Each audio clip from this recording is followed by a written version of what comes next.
Good morning friends. लक्ष द्या, आपण याच्या आधी आपल्या आयडियल गॅस इक्वेशन वरती प्रॉब्लेम बघून राहिलो होतो. आता आयडियल गॅस लॉ वरती प्रॉब्लेम बघत असताना आपल्याला थोडाफार काल सेकंड गणितामध्ये लॉग मध्ये फरक जाणवला असेल तुम्हाला. आता बघा की एखादा प्रॉब्लेम पाहू आपण तुमच्या बुक मधलं. आयडियल गॅस तुमच्या बुक मधलं एक एक्झाम्पल आहे, ते एक्झाम्पल पाहून घेऊ पहिले. पहा, एक्झाम्पल आहे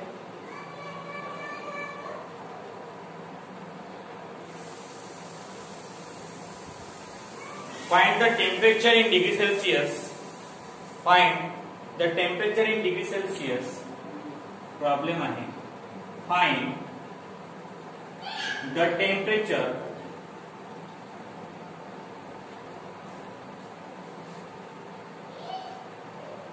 in degree Celsius at which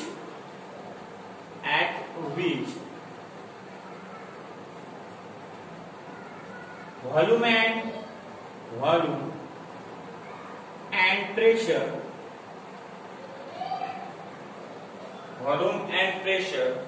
of 1 mole of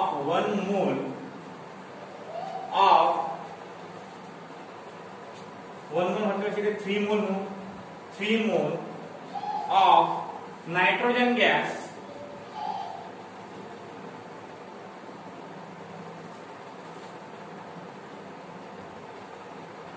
becomes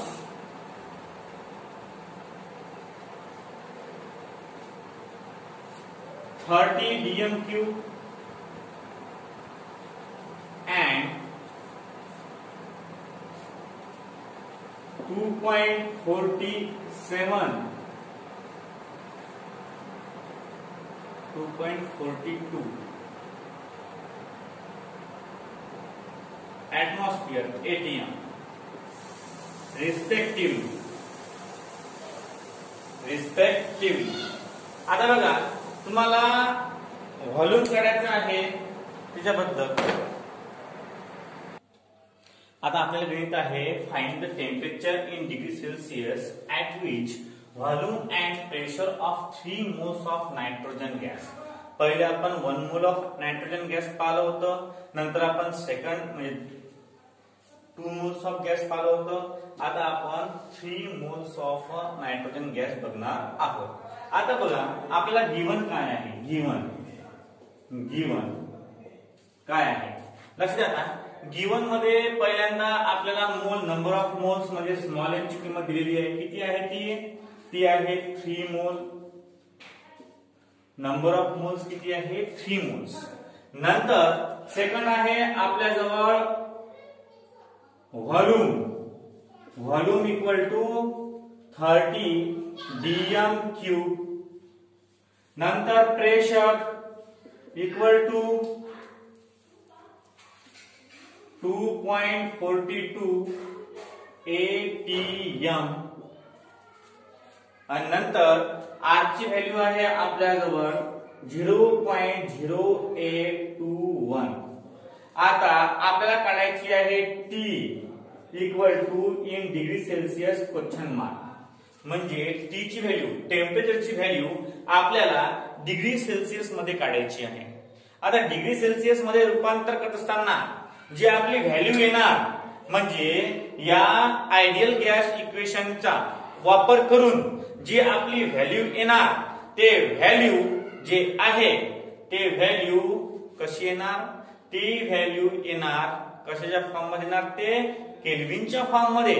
आपल्याला त्याचं कन्वर्शन करायचं आहे कशामध्ये, डिग्री सेल्सियस मध्ये. आता वी हॅव, आपल्याला माहित आहे we have PV equal to nRT. Therefore nRT equal to PV. Therefore nRT equal to PV. Therefore T equal to PV upon nR.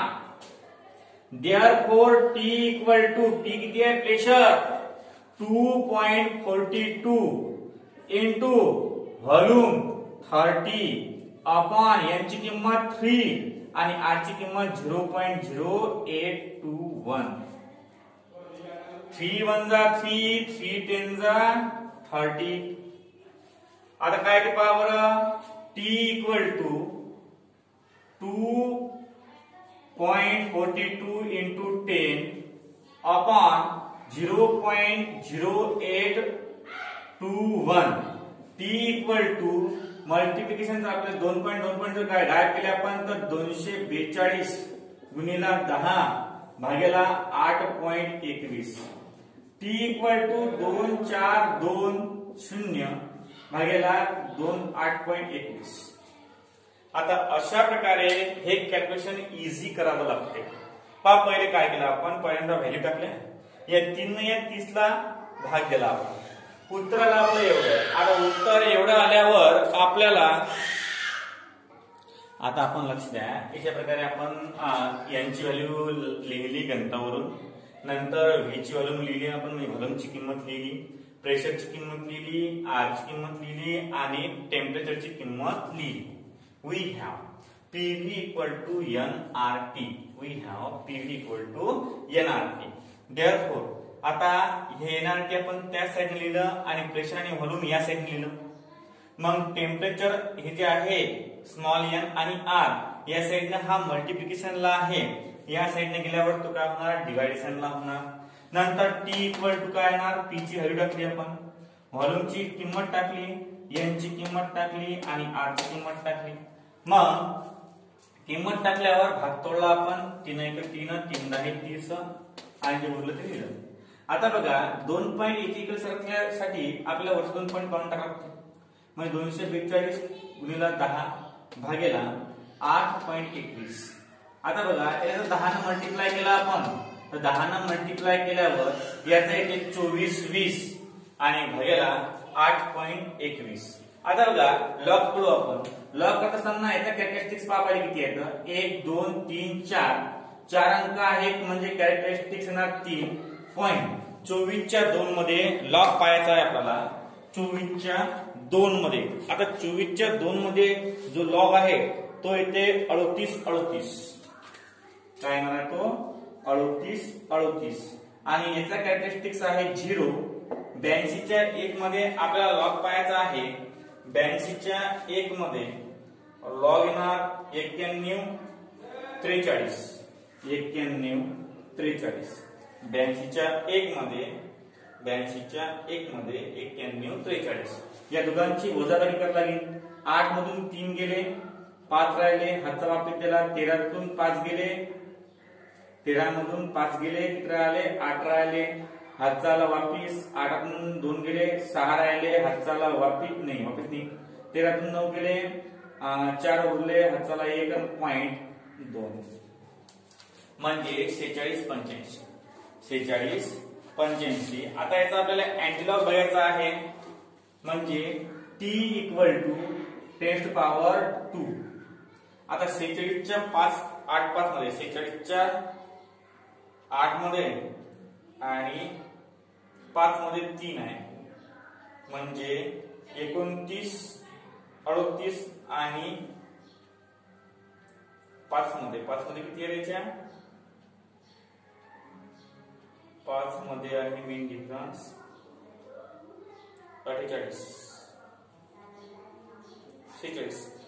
46 च्या 8 मध्ये आणि 5 मध्ये 3 आहे, म्हणजे 46 च्या 8 मध्ये आहे 29 38 आणि 3 29 38 आणि 3 1 4 9 2 म्हणजे ते 9 2 9 4 1 पॉइंट. टी बरोबर 294.1 म्हणजे 10 हे झालं केल्विन. आता याचं रूपांतर आपल्याला डिग्री सेल्सिअस मध्ये करायचं आहे, म्हणजे टी इक्वल टू 294.10 वजा 273. तर 294.10 वजा 273.10 म्हणजे 0 काय ते 1 2 0 म्हणजे टी बरोबर 21.1 डिग्री सेल्सिअस. म्हणजे अशा प्रकारे हे गणित सॉल्व्ह करता येते.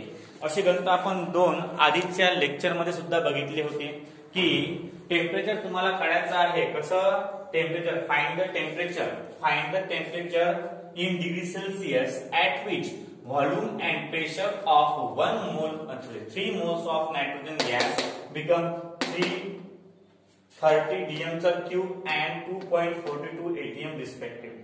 लक्ष द्या, n equal to 3 moles, v equal to 30 dm³, p equal to 2.42 atm, r equal to 0.0821 आणि t equal to degree Celsius question mark. We have PV equal to NRT. PV equal to काय आहे? NRT. आता हे NRT या साइडला आणि PV त्या साइडने घेऊन जा. नंतर आपल्याला या एलआर च काहीच गरज नाहीये, तर हे मल्टिप्लिकेशनला आहे, तर इकडे गेल्यावर काय होते? डिवायडेशनला. म्हणजे P equal to pressure into volume upon 3 into R. R म्हणजे 0.0821. आता टेम्परेचर काढत असताना मग मल्टिप्लिकेशन केलं आपण. मल्टिप्लिकेशन करत असताना आपल्याला उत्तर आलं एवढं, आणि उत्तर आल्यावर आपण ते डिग्री सेल्सिअस मध्ये कन्वर्ट केलं. अशा प्रकारचं प्रॉब्लेम आहे हे. अशा प्रकारचे एकूण आपण 3 प्रॉब्लेम बघितले आहेत टेम्परेचर कॅल्क्युलेट करण्याचे. आता आपल्याला बघायचं आहे व्हॉल्यूम कॅल्क्युलेट करण्याचे 2-3 गणित, किंवा मग तुमच्या बुक मध्ये दिलेला जे आहे ते आपण पहिले करून घेऊ. आता काय दिलेलं आहे म्हणजे पुस्तकामध्ये ते पाहता येईल आपल्याला. तुमच्या बुक मध्ये दिलेलं आहे find the temperature in degree Celsius, ते झालं आपलं. नंतर a sample of N2 gas, पुस्तकामधला प्रॉब्लेम आहे. A sample of N2 gas, याने नायट्रोजन गॅसवर खूप जास्त भर दिलेली आहे यामध्ये. पहा, लक्ष द्या. आता अ सॅम्पल ऑफ, गणित समजले म्हणजे सोपे देतात ना. पहा पुढचा problem. A sample of nitrogen gas N2 gas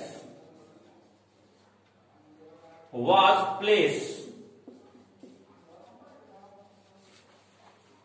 placed in a flexible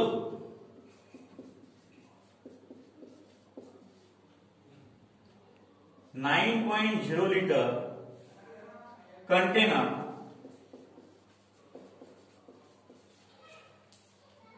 at 300 Kelvin at a pressure of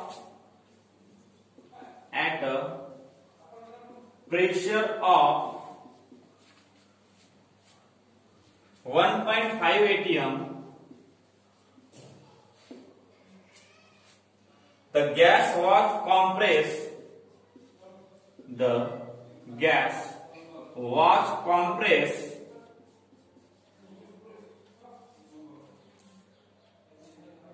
to a volume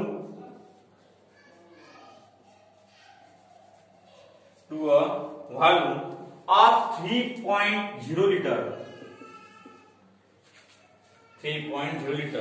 And heat was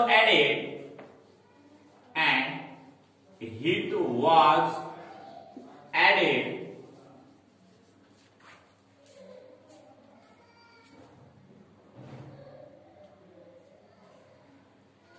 until the new pressure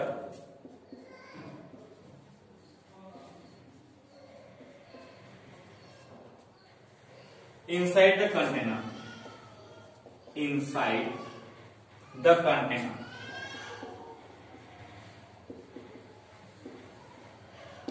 लक्ष द्या, प्रॉब्लेम कसा आहे?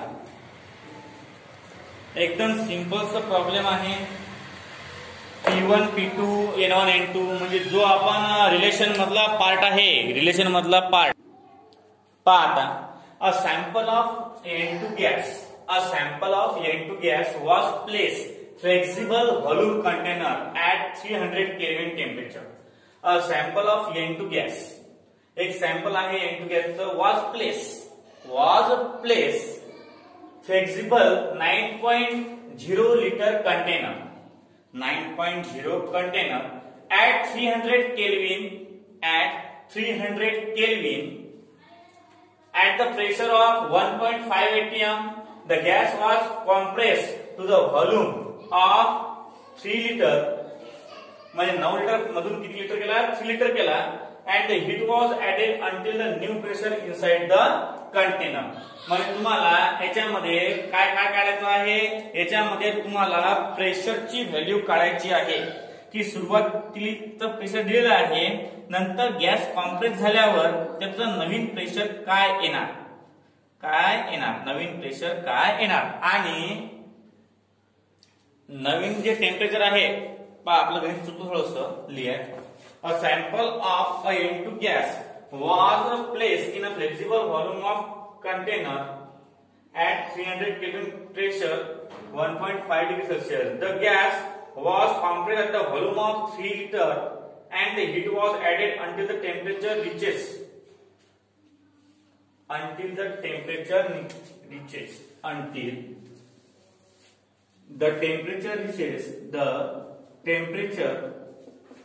reaches 600 Kelvin. What is the new pressure inside the container? What is the new pressure? What is the new pressure inside the container?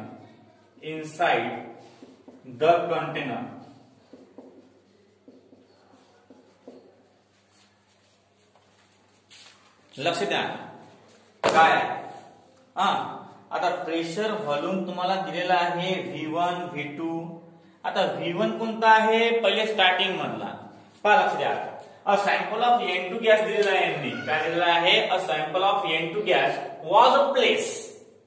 was placed flexible 9.0 liter container at 300 Kelvin at the pressure of 1.5 atm. म्हणजे V1 equal to V1 equal to 9 liter, V2 equal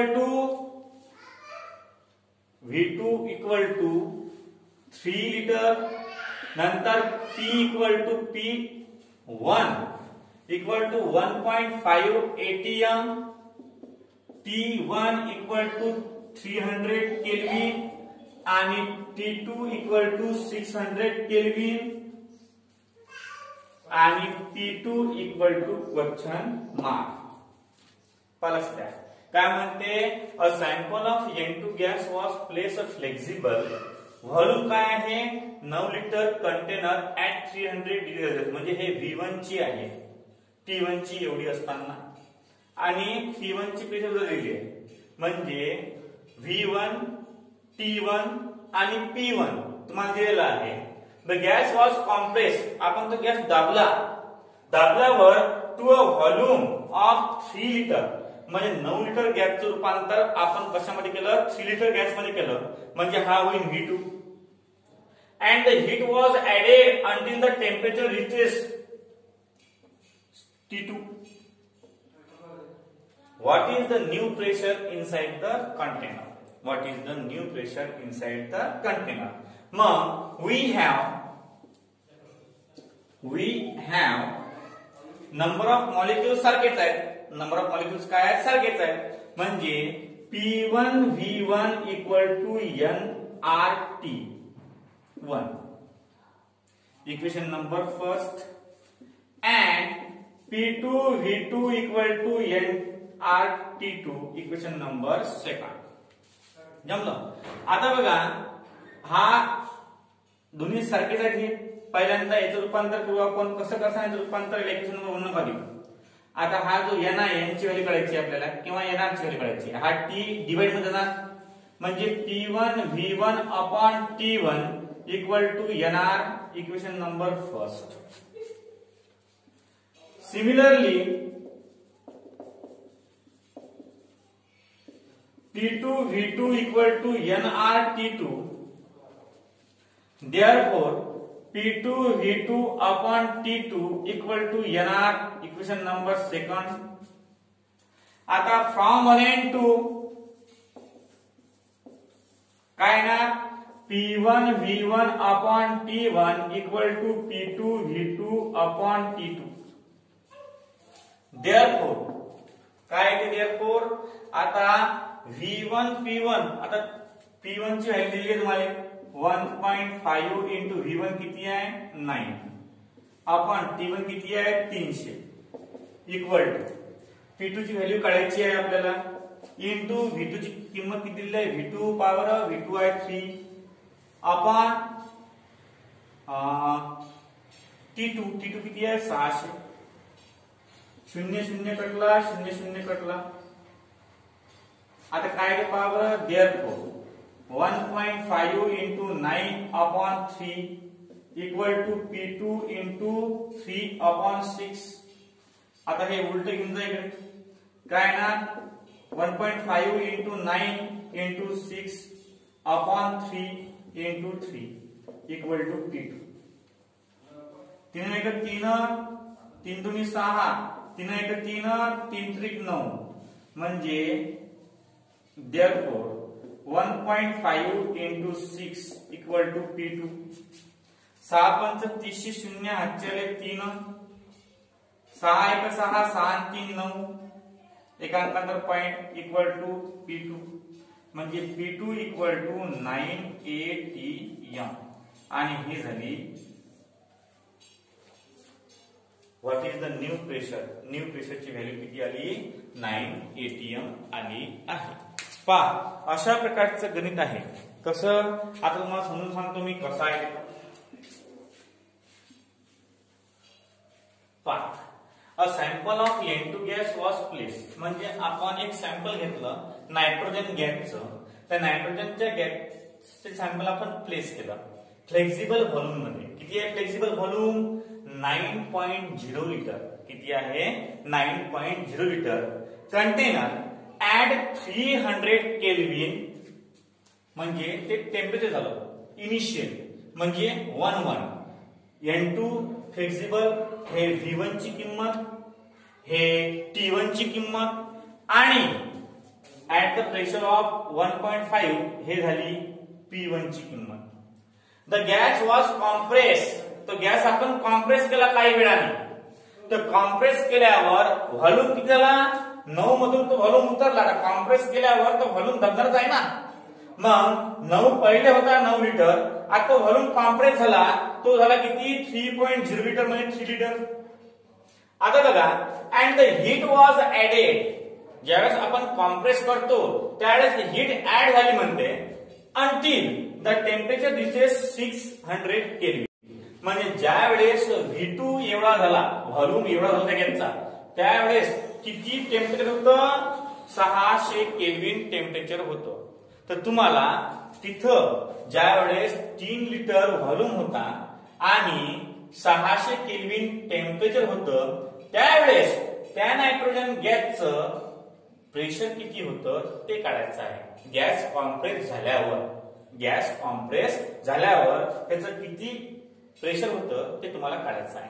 मग दिलेलं काय आपल्याला V1 पहिले किती होता 9 V2 3 झाला P1 किती पहिले 1.5 ATM T1 किती होता 300 आणि T2 किती होता 600. तर आपल्याला कळायचं आहे की त्यावेळेस ज्यावेळेस आपण तो गॅस कॉम्प्रेस केला त्यावेळेस त्याचं प्रेशर किती होतं. मग पहा आता V1 equal to V2 equal to P1 equal to T1 equal to T2 equal to आपल्याला कळायचं काय आहे P2 इक्वल टू व्हॉट. आता वी हॅव दोन प्रकारच्या कंडिशन आयडियल गॅसची पहिली कंडिशन आयडियल गॅसची दुसरी कंडिशन. मग पहिल्या कंडिशन नुसार P1 V1 equal to N1 RT1 यामध्ये नंबर ऑफ मॉलिक्यूल सारखेच आहेत आणि R सुद्धा कॉन्स्टंटच आहे असारखा असतो. मग पहा आता आपण हा T1 जो आहे हा NR ला मल्टिप्लाइड आहे तर आपण या साइडने गेल्यावर त्याला तो डिवाइड मध्ये जाणार म्हणजे P1 V1 upon T1 equal to NR equation number 1. आता बघा similarly V2 P2 V2 equal to NR T2. मग therefore P2 V2 upon T2 equal to NR. आता याच्या राईट हँड साइड दोघांच्या सारख्या आहेत म्हणजे या साइड कशा असतील सारख्या. मग from 1 and 2 P1 V1 upon T1 equal to P2 V2 upon T2 झालं. म्हणजे आता आपण त्या P1 ची व्हॅल्यू टाकू, T1 ची V1 ची व्हॅल्यू टाकू आणि T1 ची व्हॅल्यू टाकू. P2 तर आपल्याला काढायचाच आहे, V2 ची व्हॅल्यू दिलेली आहे आणि T2 ची व्हॅल्यू दिलेली आहे. मग आपण व्हॅल्यू पुट केल्या, दोन्हीकडले 0 0 गायब केले, जे राहिलं ते नंतरच्या स्टेप मध्ये लिहिलं. आता आपल्याला फक्त P2 पाहिजे. हा जो डिवाइड मध्ये आहे तो मल्टिप्लायला जाणार आणि जो मल्टिप्लायला आहे तो डिवाइडला जाणार. आता 3 1 3 3 2 6 3 1 3 3 3 9 भाग तोडला आपण, डिवायडेशन केलं. 3 1 जा 3 3 2 जा 6 3 1 जा 3 3 3 जा 9. मग जे राहिलं ते नंतरच्या स्टेप मध्ये 3 2 6 आणि 6 ने जर 15 ला गुणलं तर 15 7 9 9.0 बरोबर P2. म्हणजे P2 बरोबर 9 atm. हे झालं प्रेशर. जर गॅस कॉम्प्रेस करत असताना आपण P1 T1 जर ह्या व्हॅल्यू काढल्या तर या व्हॅल्यूची जे आन्सर आहे ते चांगल्या पद्धतीनं आलं पाहिजे. अशा उद्देशानं हे गणित आपण सॉल्व्ह केलेलं आहे. आता बघा अशा प्रकारचे खूप सारे गणित तुम्हाला येतील. एक तर पहिल्यासारखे येतील, एक तर पहिल्यासारखे येतील, एक तर दुसऱ्यासारखे येतील. आता तुम्हाला ह्या ज्या व्हॅल्यू आहेत ह्या व्हॅल्यू जर दिलेल्या असल्या तर तुम्हाला काढता आलं पाहिजे. तुम्हाला मी 2 होमवर्क देतो या प्रॉब्लेमवर. 2 होमवर्क तुम्हाला करून दाखवायचे आहेत. आता बघा कसं आहे, याच्यामध्ये लॉग टेबलचा उपयोग आपण केला नाही कारण व्हॅल्यू एकदम इझी होत्या. कधी कधी काय होते पॉइंट मध्ये जमत नाही तर आपल्याला लॉग टेबलचा यूज सुद्धा करावा लागतो. आता इथं तुमच्या बुक मध्ये हे दिलेलं होतं सॉल्व प्रॉब्लेम, हे आपण इथं बोर्डवर सॉल्व करून घेतलं. आता तुम्हाला मी काही किमती देतो 2-3 गणित, ते तुम्हाला करून माझ्या व्हॉट्सअप वर पाठवायचे आहेत. बघा number first P1 V1 T1 V2 T2 हे आहे 3.5 atm. व्हॉल्यूम होता